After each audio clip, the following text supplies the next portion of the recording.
අයිබෝන් පුතේ අපි අද කතා කරන්නේ සරල සමීකරණ ගැන. 7 වසරේදී අපි මේ පාඩම කරා. දැන් අපිට 8 වසරේදී කරන්න තියෙන්නේ සරල සමීකරණ විසඳීම තමයි වැඩිපුරම කරන්න තියෙන්නේ. ඒ කියන්නේ සරල සමීකරණයක් කියන්නේ මොකක්ද කියන එක අපි 7 ඉගෙන ගත්තා. ඊට පස්සේ සරල සමීකරණ පොඩි අවස්ථා කීපයක් අපි විසඳුවා. දැන් අපි 8 දී කරන්නේ ගොඩක්ම සරල සමීකරණ විසඳීම. හරිද? මම මේක මාතෘකා දෙකක් යටතේ කරනවා. එකක් තමයි සරල සමීකරණයක් ගොඩනගන හැටි. ඊළඟ එක තමයි සරල සමීකරණයක් විසඳන විදිය. හරිද? රයිට්. එහෙනම් මුලින්ම හරියට බලන් ඉන්න වැඩේ අල්ලගත්තොත් මේක හරිම ලේසි පාඩමක්. ඒ වගේම මේ පාඩම් පුතේ හැම පන්තියකටම ඕන වෙනවා. දැන් මෙතනින් එහා තියෙන 9 10 11 කියන සියලුම පන්ති වලට ඕන වෙනවා. O level වලට ලකුණු 10කට වැඩි ප්‍රමාණයක් ලැබෙනවා. සමගාමී සමීකරණ කියලා පාඩමක් තියෙනවා. එකකින් ලකුණු 10ක් හම්බ වෙනවා. වර්ග සමීකරණ කියලා පාඩමක් තියෙනවා. එකකින් ලකුණු 10ක් හම්බ වෙනවා. මේවා තමයි මූලිකම දේවල්. හරිද? රයිට්. එහෙනම් බලමු සමීකරණයක් කියන්නේ මොකක්ද කියලා. සමීකරණයක් කියන්නේ පුතේ වීජීය ප්‍රකාශනයක්. වීජීය ප්‍රකාශනය සංඛ්‍යාවකට සමාන වෙලා හරි නැත්නම් වීජීය ප්‍රකාශනයක් තවත් වීජීය ප්‍රකාශනයකට සමාන වෙලා හරි තියෙනවා නම් අන්න ඒ වගේ ප්‍රකාශන වලට අපි කියනවා සමීකරණයක් කියලා. හරිද? සමීකරණයක් කියලා. මේක මීට කලින් දැකලා තියෙනවා. රයිට්. අපි පළවෙනි අනුමාත්‍රිකාව විදිහට ලියමු. පළවෙනි අනුමාත්‍රිකාව විදිහට ලියමු. අඥාතයේ සංගුණකය එකවන සරල සමීකරණ ගොඩනැගීම. අඥාතයේ සංගුණකය එකවන සරල සමීකරණ ගොඩනැගීම. අඥාතය කියලා කියන්නේ නොදන්නේ කෙනා. දන්නවනේ පුතාලා ඒක. රයිට්. ඒකට උදාහරණ ගානක් ලියන්න. A මගින් දැක්වෙන සංඛ්‍යාවට පහක් එකතු කළ විට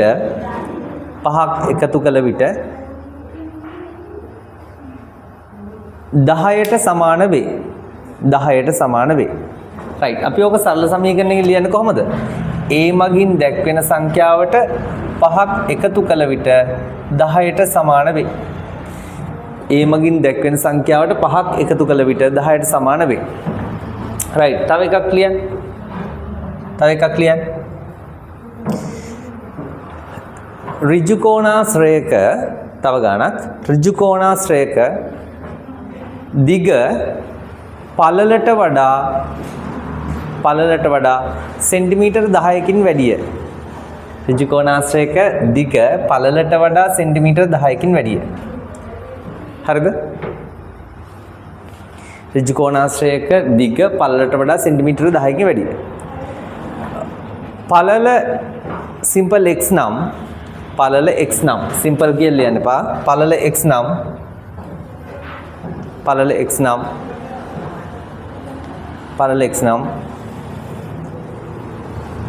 එහි දිග සඳහා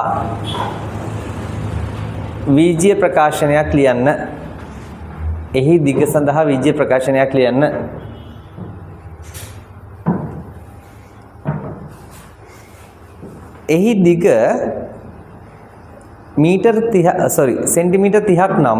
එහි දිග සෙන්ටිමීටර් 30ක් නම්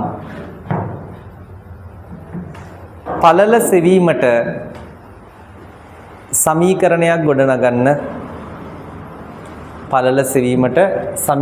ගොඩනගන්න. හරි. අපිට කියනවා පුතේ ඍජු කෝණාශ්‍රයක දිග පළලට වඩා 10කින් වැඩි කියලා. මුලින් වීජීය ප්‍රකාශනයක් බලාපොරොත්තු වෙන්නේ. එතකොට පළල x නම් එයාට වඩා 10ක් වැඩි කියන්නේ x එකතු කිරීම 10නේ. හරිද? ඊට පස්සේ කියනවා අපිට සමීකරණයක් ගොඩනගන්න කියනවා පළල හොයන්න. ඒකට අපිට දත්තයක් දීලා තිනවා මෙයාගේ දිග කීයයි කියලාද? 30යි කියලා. සෙන්ටිමීටර් 30යි කියලා. හරිද? එහෙනම් අපිට පුළුවන් මේ දිගට ආපු වීජීය ප්‍රකාශනය සමාන කරන කාටද? 30ට. වැඩේ හරිනේ. දැන් සරලයි වැඩේ. හරිද? දැන් කවුරුවත් මේකට සෙන්ටිමීටර් දාන්න එපා. අපි සමීකරණවල පුතේ ඒකක දාන්නේ නැහැ. හේතුව තමයි සමාන ලකුණෙන් දෙපැත්තේ එකම ඒකක තියෙනකොට ඒකක කැපිලා යනවා. ඒ නිසා අපිට ඒක දාන්න අවශ්‍ය නැහැ. හරිද? රයිට්. තව උදාහරණයක් හිතන්න. මෙන්න මෙහෙම හිතන්නකෝ. නිමල් කමල්ට වඩා නිමල් කමල්ට වඩා අවුරුදු 5කින් වැඩි මහල්ය. නිමල් කමල්ට වඩා අවුරුදු 5කින් වැඩි. හරිද? right.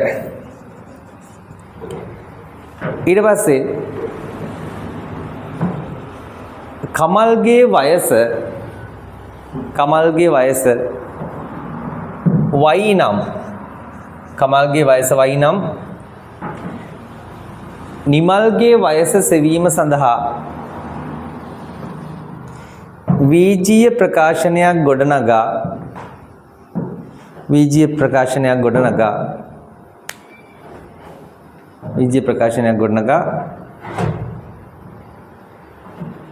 නිමල්ගේ වයස අවුරුදු 50ක් නම් කමල්ගේ වයස සෙවීමට සරල සමීකරණයක් ගොඩනගන්න. හරි. දැන් අපිට කියන පුතේ නිමල් කමල්ට වඩා අවුරුදු 5කින් වැඩිලු. ඒතර වැඩිමල් එක්කෙනා කවුද? නිමල්. හරිද? ඒතර නිමල් කියන එක්කෙනා අවුරුදු 5කින් වැඩිමල් කමල්ට වඩා. තව විදිහකට කිව්වොත් නිමල්ට වඩා කමල් බාලයි. හරිද? දැන් අපිට කමල්ගේ වයසනේ පුතේ y කියලා ගන්න කිව්වේ. කමල්ගේ වයස ගන්න කිව්වා y කියලා. right? ඒතර කමල්ගේ වයස y නම් නිමල්ගේ වයස ලැබෙන්නේ මෙයා වැඩිමහල් නම් හරිද?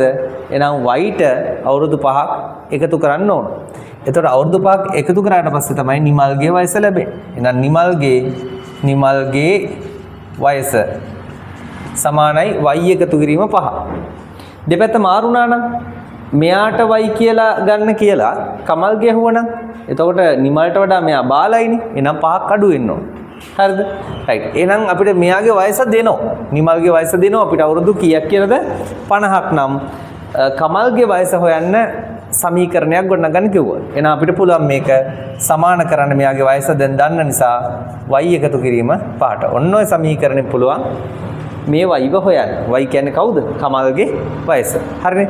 දැන් ඒතර පැහැදිලි වීජීය පදේ නැත්තම් අඥාතයේ සංගුණකයේ එකක් වෙච්ච. සංගුණකය කියලා කියන්නේ පුතේ මෙන්න මේ ඉස්සරහා තියෙන ඉලක්කම. එකක් වෙච්ච අවස්ථාවක කොහොමද සමීකරණය ගොඩනගන්නේ කියලා. right. ඊට පස්සේ අපි සංගුණකය දෙකක් භාගයක් වෙච්ච අවස්ථා බලමු. ලියන්න පුතේ මාතෘකාව අඥාතයේ සංගුණකය පූර්ණ සංඛ්‍යාවක් වූ සරල සමීකරණ ගොඩනැගීම. අඥාතයේ සංගුණකය පූර්ණ සංඛ්‍යාවක් වූ සරල සමීකරණ ගොඩනැගීම. හරි අපි ඒක උදාහරණයකින් කතා කරමු.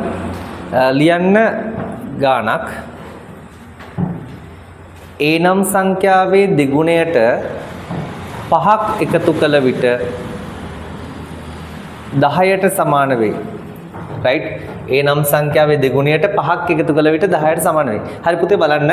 දැන් a කියන සංඛ්‍යාව මේකනේ. හරිද? එයාගේ දෙගුණය කියන්නේ එයා වැඩි කිරීම 2. right?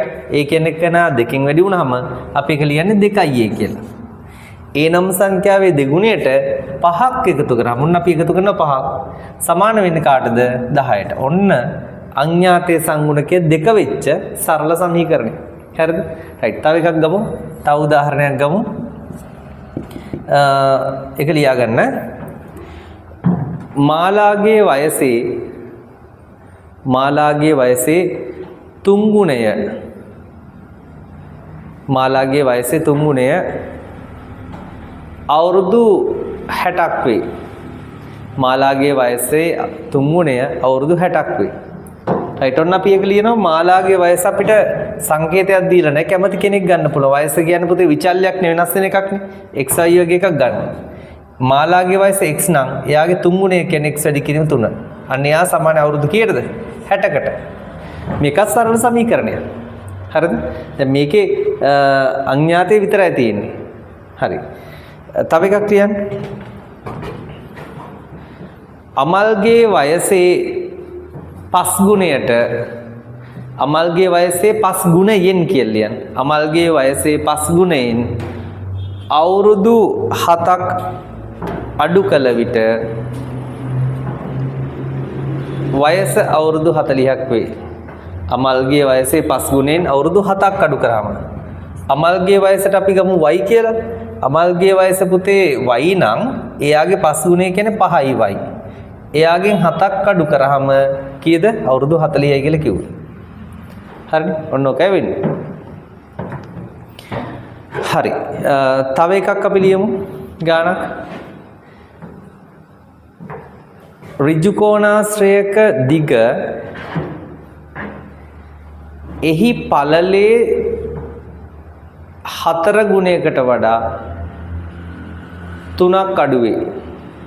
ඍජු කෝණාශ්‍රයක දිග එහි පළලේ 4 ගුණයට වඩා 3ක් අඩු වේ.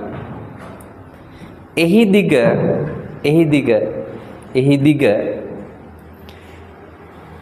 සෙන්ටිමීටර් 50ක් නම් පළල ලබා ගැනීම සඳහා සරල සමීකරණයක් ගොඩනගන්න. පළල ලබා ගැනීම සඳහා සරල සමීකරණයක් ගොඩනගන්න. right. අපිට ඍජු කෝණාශ්‍රයක් මෙහෙම අඳින්න පුළුවන්. එතකොට යාගේ පළලනේ අපිට ලබා ගන්න කියන්නේ. පළලට සංකේතයක් කියලා නෑ. අපි පළලට කැමති එකක් දාගමු. පළලට අපි a කියලා දාගමුකෝ. හරිද? right. එතකොට පළලේ 4 ගුණයකට වඩා 3ක් අඩුයි කියලා කිව්වේ. එතකොට පුතේ පළලේ 4 ගුණයක් වෙන්නේ පළල සිම්පල් a නම් එයාගේ 4 ගුණයක් නේ වෙන්න ඕන. 4යි a. හරිද? 4 ගුණයකට වඩා 3ක් අඩුයි කිව්වේ. ඒ කියන්නේ 3ක් අඩු වෙන්න ඕන. right? අන්න එතකොට තමයි දිග ලැබෙන්නේ. එතකොට දිගට වීජීය ප්‍රකාශනයක් ලියන්න කිව්වොත් උත්තරේ වෙන්නේ 4යි a අඩු කිරීම 3. හරිද? අන්න එයා සමාන එක්කෝ 50ට. එහෙනම් මම මේක සමාන කරනවා 50ට. සමාන කරනවා 50ට. හරිද? ඔන්න සරල සමීකරණයක්. හරිද? අපි තව එකක් ලියමු. ඍජු කෝණාශ්‍රයක දිග එහි පළලේ 5 ගුණයට වඩා 4ක් වැඩි නම් 5 ගුණයට වඩා 4ක් වැඩි නම් එහි දිග සඳහා වීජීය ප්‍රකාශනයක් ලියා එහි පරිමිතිය සෙන්ටිමීටර් 60ක් වන අවස්ථාවේදී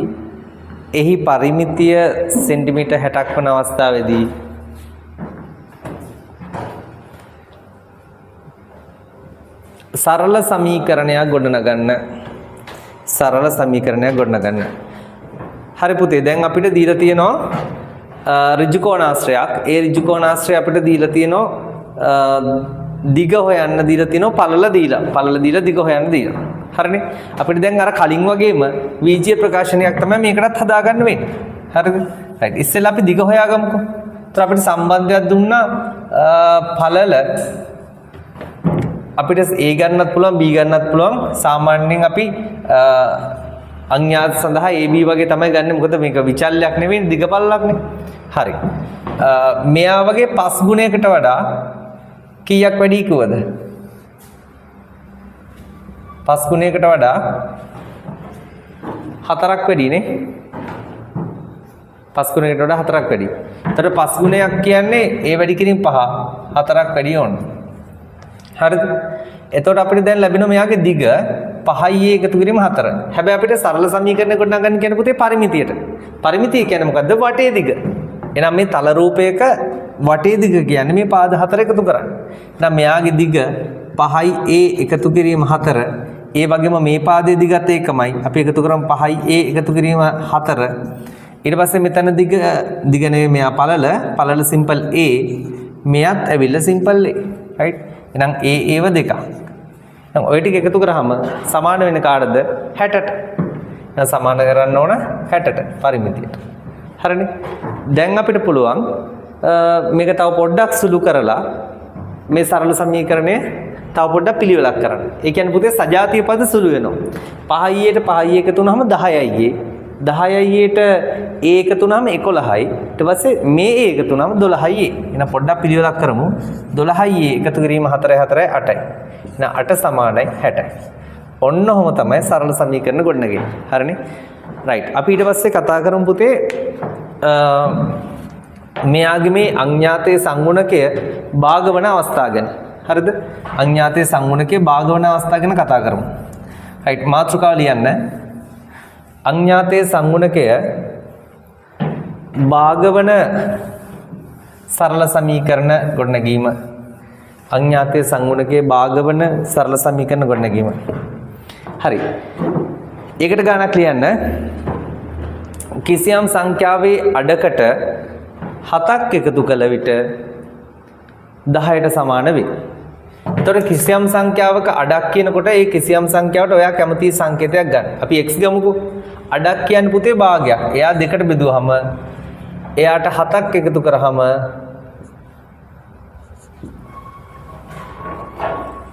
7ක් එකතු කරාම කීයද කියලාද කිව්වේ?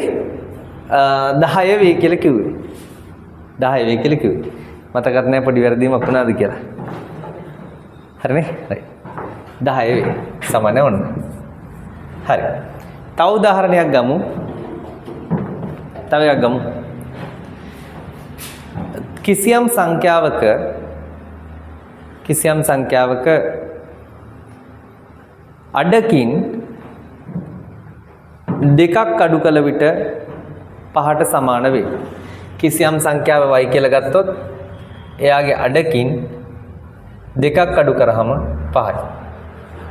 ඔය අඩ කියන එක පුතේ දැන් මේ බෙදීම දෙක වගේම දෙකෙන් එකයි x කියලා ලියන්නත් පුළුවන්. නැත්නම් දෙකෙන් එකයි y කියලා ලියන්නත් පුළුවන්. මොකද මෙයාගෙන් භාගයක්. හරිද? right මොකද හේතුව අපි මෙතන ඉස්සරහා තියෙන එකනේ. එක් වරක් x කියන්නේ x මනේ ඉතින්. ඔය දෙකම සමානයි. හරිනේ? right. එක් ගණනක් යන පුතේ මාලාගේ වයසින් 4න් එකෙන් අවුරුදු 3ක් අඩු කළ විට වයස අවුරුදු 15ක්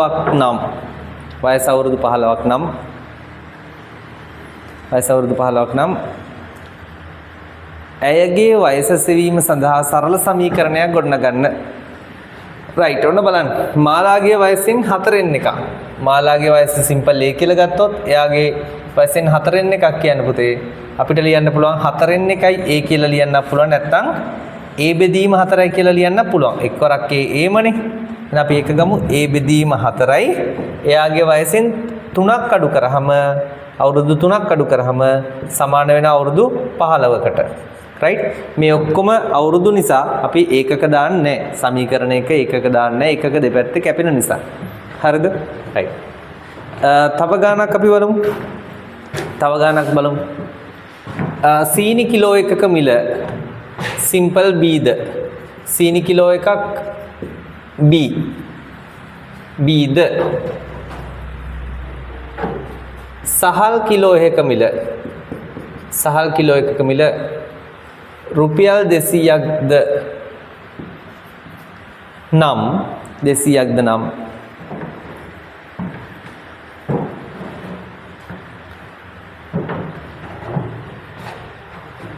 සීනි 500ක් හා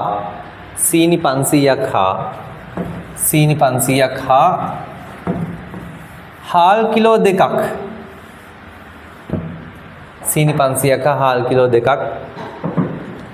ගැනීමට රුපියල් 1000ක් වැය වේ.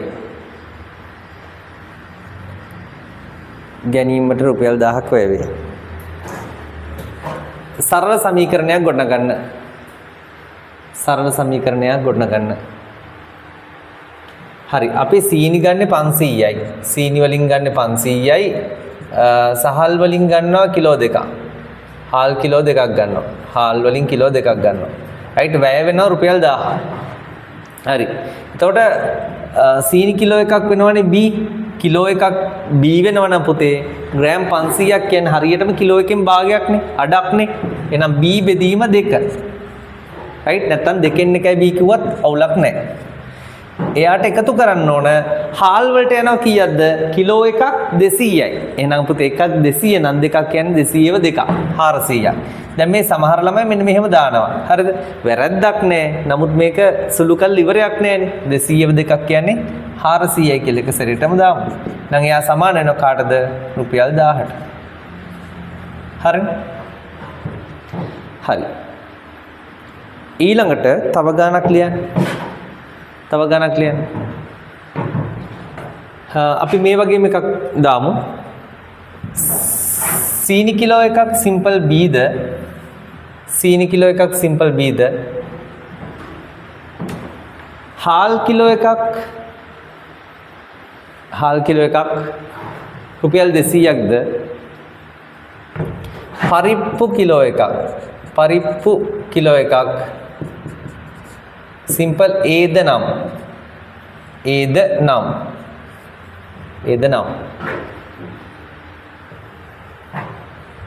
සීනි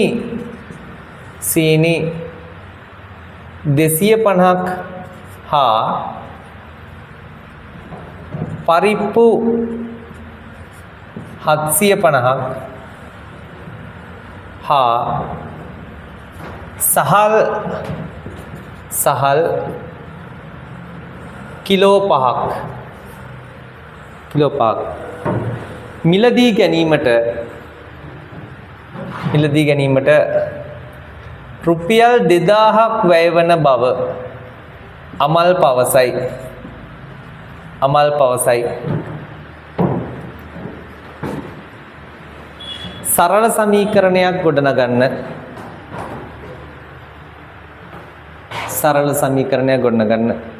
මේක දැන් නොදන්නා පද දෙකක් තියෙනවා A B කියලා. එතකොට අපිට ඒක විසඳන්න බෑ පුතේ. සමීකරණයක් ගොඩනගුවට විසඳන්න බෑ. මොකද නොදන්න පද දෙකක් තියෙනවා නම් සමීකරණ දෙකක් ඕන විසඳන්න. මම මේ අර සමීකරණ ගොඩනැගීම උගන්වන්න තමයි මේක දුන්නේ. හරිද? right. ඒ ගැන හිතන්න එපා. දැන් සීනි 250ක් නේ. එතකොට කිලෝ එකක් කොච්චරක් වෙනවද? සීනි කිලෝ එකක් B. එතකොට 250ක් කියන්නේ පුතේ කිලෝ එකකින් කීයෙන් පංගුවද? කිලෝ එකක් කියන්නේ ග්‍රෑම් 1000ක්. කිලෝ එකක් කියන්නේ ග්‍රෑම් 1000කට. හරිද? එතකොට ග්‍රෑම් 250ක් වෙන්නේ 1000 කීයට බෙදුවාමද? 1000 4ට බෙදුවාම පුතේ 250ක් වෙන්නේ. එතකොට ග්‍රෑම් 250ක් කියන්නේ කිලෝ එකෙන් 4ෙන් පංගුවක්. kg වලින් 4ෙන් පංගුවක්. හරිද? එහෙනම් අපි ගන්නේ සීනි 250ක්. එතකොට සීනි 250ක් නම් කිලෝ එකක් B ගෙන් 4ෙන් එකක්. අපි කලින් කතා කරා වගේ B බෙදීම 4ක්. හරිද? ඊට පස්සේ පරිප්පු ගන්නවා කොච්චරද? පරිප්පු ගන්නවා 750ක්. ඒතර 750ක් කියන්නේ කිලෝ එකෙන් 4ෙන් 3ක් නේද? දැන් මෙහෙම හිතන්න. කිලෝ එක කියන්නේ මේ වගේ එකක් නම් එයා හරියටම දෙකට බෙදුවාම 500 බෙදෙනවා. ආයි දෙකට බෙදන්නකො දෙපැත්තම. ආයි බෙදන්නකො. එතකොට 250යි. එතකොට 250 ඒවා 1යි 2යි 3යි කියන්නේ 250 3ක් 750යි. right? එතකොට කිලෝ එකෙන් 4ට බෙදලා ඒකෙන් 3ක් තමයි පුතේ 750ක් කියන්නේ. අපි ඒක අනිවාර්යෙන්ම 4ෙන් 3යි කියලා ගන්න ඕන. 4ෙන් 3යි කාගෙන්ද? කිලෝ එකක් A. දැන් සමහර ළමයි වරදවා මෙන්න මෙහෙම කරනවා. 750යි A කියලා දානවා. ඒක සම්පූර්ණයෙන් වැරදි. ඇයි අපිට දීලා තියෙන්නේ A කියලා දීලා තියෙන්නේ කිලෝ එකක මිලනේ පුතේ. එතකොට ඔයා හොයලා තියෙන්නේ කිලෝ එකක මිල වගේ 750. කිලෝ 750ක් හොයලා තියෙන්නේ. එතකොට මෙතන අපිට දීලා තියෙන්නේ ග්‍රෑම් එකක මිල නෙවෙයිනේ. ග්‍රෑම් 750න් ගුණ කරන්නේ. ඒ නිසා හොඳට මතක තියාගන්න මේක හදනකොට ඔයා බලන්න ඕන මේ ග්‍රෑම් ගාන කිලෝ එකෙන් කොච්චර පංගුවක්ද කියලා. හරිද? මේ ඔක්කොම කිලෝ වෙන්න ඕන. මේකත් කිලෝ වෙන්න ඕන. ඊට පස්සේ හාල් කිලෝ 5කුත් ගන්නවා. හාල් වලට කොච්චර වැය වෙනවද? හාල් වලට 200යි. 200 5ක් රුපියල් 1000යි නේ. 1500ට ගන්න බැරි වෙනෝනේ. නෑ 2000යි නේ. 2000. එහෙනම් සමාන වෙන්නේ 2000යි. මේ ඔක්කොටම යන වියදම පුතේ 2000යි. right? ඔන්න සමීකරණ. හරිද? right. මම හිතනවා දැන් මේක ගැන අවබෝධයක් තියෙනවා කියලා. ඊට පස්සේ අපි කතා කරමු පුතේ වරහන් සහිත මේ සමීකරණ ගොඩනගන විදිය. right. තියාගන්න මාතෘකාව. වරහන් සහිත සරල සමීකරණ ගොඩනැගීම.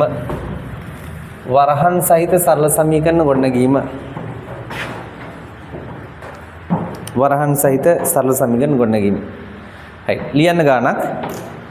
රුපියල් A වූ පොත් 5ක් හා රුපියල් රුපියල් 20ක් වූ මකන 3ක් මකන 3ක්. අඩංගු පාර්සල් 10ක. අඩංගු පාර්සල් 10ක. පාර්සල් 10ක්. 10ක මිල රුපියල් 500කි. රුපියල් 500කි. සරල සමීකරණයක් ගොඩනගන්න. සරල සමීකරණයක් ගොඩනගන්න. හරි පුතේ බලන්න පොතක මිල A ඒ වගේ පොත් පහක් තියෙනවා. පොතක් රුපියල් A නම් ඒ වගේ පහක් කියන්නේ A ගුණ කිරීම පහක්. දැන් දන්න 5යි A කියලා. ඊට පස්සේ මකන කීයක් තියෙනවද? 3ක් තියෙනවා. එකක මිල රුපියල් 20යි. 20 ඒව 3ක් කියන්නේ පුතේ 60ක් නෙනේ. එහෙනම් 20 3ෙන් වැඩි කරනවා 60යි. එහෙනම් මකන වලට යනවා 60ක්.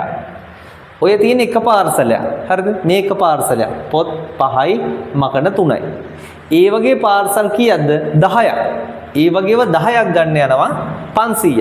ඒතර කවුරු හරි කෙනෙක් මෙන්න මෙහෙම ගුණ කිරීම 10 සමාන 500 කියලා ලිව්වොත් හරිද? වැරදි. ඇයි වැරදි?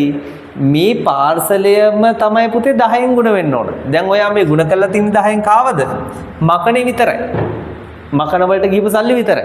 එහෙනම් මේ මුළු සෙට් එකම මොකද හේතුව මේ එකතු කිරීමෙන් මේ දෙන්න වෙන් වෙලා ඉන්නේ. පද වෙන් වෙලා ඉන්නේ. එතකොට එකතු කිරීමෙන් පද වෙන් වෙච්ච නිසා මේ සෙට් එකම ගුණ වෙන්න ඕන කියන අදහස එන්නේ මෙහෙම වරහණක් දැම්මොත් විතරයි. රයිට්? මේ ගුණ කිරීම 10 මෙහෙම ලිව්වොත් වැරදි නෑ. නමුත් අපි සම්මතයක් තියෙනවා. ලියන්නේ වරහනේ වම් පැත්තේ. මෙතනින්. එහෙනම් මේ වගේ වා 10ක් කියන අදහසයි ඔය තියෙන්නේ. එහෙනම් ඔයින් 10ක මිල සමාන කාටද? 500. අපි සමාන ලකුණු ලියන්නේ ගොඩාක් දුරින් නෙවෙයි. සාමාන්‍ය පරතරයක් තියෙනවා. එහෙනම් ඔන්න ඒක සමාන වෙන කාටද? 500ට. හරි. තව එකක් ලියන්න මෙහෙම ගානක්. තව එකක් ලියන්න.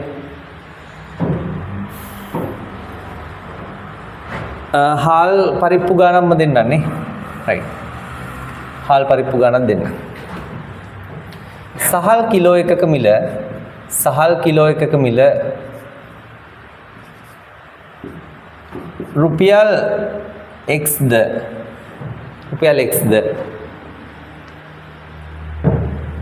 පරිප්පු කිලෝ එකක මිල රුපියල් 300ක්ද නම් සහල් කිලෝ 3ක් හා පරිප්පු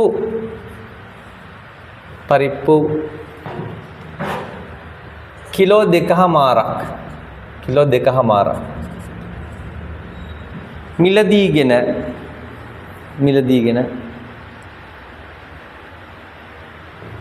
රුපියල් 2000ක් දුන් විට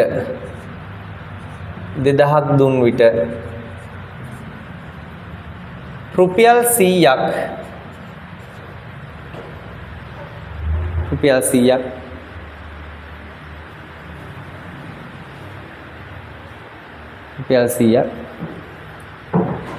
ඉතිරි ලෙස ලැබුණි